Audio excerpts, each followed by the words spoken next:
दोस्तों ने समारोह के लिए शराब खोजने हेतु हवेली के तहखाने में प्रवेश करने का निर्णय लिया। तहखाने का दरवाजा तोड़कर उन्होंने पुरानी वस्तुओं को खोज निकाला। टैरोट कार्ड का उपयोग भविष्य और व्यक्तित्व के अनुमान के लिए किया जाता है। एक दोस्त ने कार्ड पढ़ने के लिए स्वीकृति दी, हालांकि उसे कुछ डर भी था। हेली ने कार्ड का विश्लेषण करते हुए कहा कि एक दोस्त की जिज्ञासा उसे समस्याओं में डाल सकती है। उसने सफलता की सीढ़ी चढ़ने की सलाह दी, लेकिन यह प्रक्रिया धीरे धीरे पूरी करने का अनुशंसा की। पहला कार्ड, द हैंगमैन, तकनीकी कठिनाइयों का सामना करने में सावधानी बरतने की सलाह देता है। यह संकेत करता है कि कठिनाइयों से हताश नहीं होना चाहिए। द फुल कार्ड यह दर्शाता है कि निर्णय लेने से पूर्व धैर्य रखना अनिवार्य है। विश्वास रखने पर नए अवसरों का सामना करने की संभावना होती है। द डेविल कार्ड रिश्तों में समस्याओं की ओर इंगित करता है। इसे समझने से यह स्पष्ट होता है कि किसी को खोने या बलिदान देने से बचना आवश्यक है। पहली दोस्त की मृत्यु एक आत्मा के कारण हुई, जिसे उसने अपने टैरो कार्ड में देखा था। यह घटना उसकी जिज्ञासा और लापरवाही का परिणाम थी। दोनों दोस्तों की मृत्यु के बाद उनके मित्रों में शोक और चिंता का वातावरण व्याप गया। उन्हें समझ में नहीं आया कि ये घटनाएं क्यों हुईं। दूसरे दोस्त की मृत्यु भी टैरो कार्ड की भविष्यवाणी के अनुसार हुई, जब वह गलत दिशा में बहा।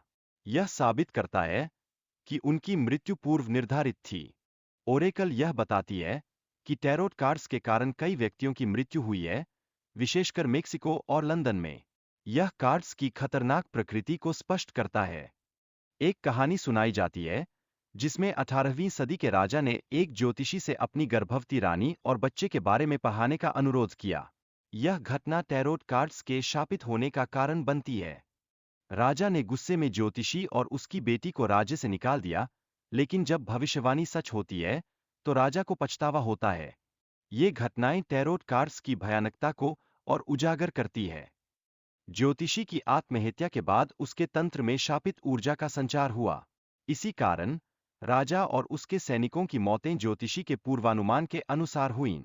ज्योतिषी के तंत्र को समाप्त करने का एकमात्र उपाय उन तंत्रों को पूरी तरह से नष्ट करना है। यह सभी को संभावित खतरे से बचाने का एक प्रयास है। हेली और उसके दोस्तों ने इस जागरूकता के आधार पर तंत्र को नष्ट करने का प्रयास किया। हालांकि तंत्र को जलाने पर भी वे नहीं जल रहे थे। पेज और उसकी दोस्तें वहां से निकलने लगती है, लेकिन पेज अपने दोस्तों से अलग हो जाती है और उसकी भविष्यवाणियां सच होने लगती है। हैनी अपने मित्र की सहायता से अपने भाग्य को बदलने की कोशिश करती है, लेकिन उसे प्रेम के माध्यम से ही मृत्यु का सामना करना पड़ता है। हैनी और उसके दोस्त अंत में आत्मा को नष्ट कर देते हैं, जिससे उन पर बंदी शाप समाप्त हो जाती है और एक नई शुरुआत होती है।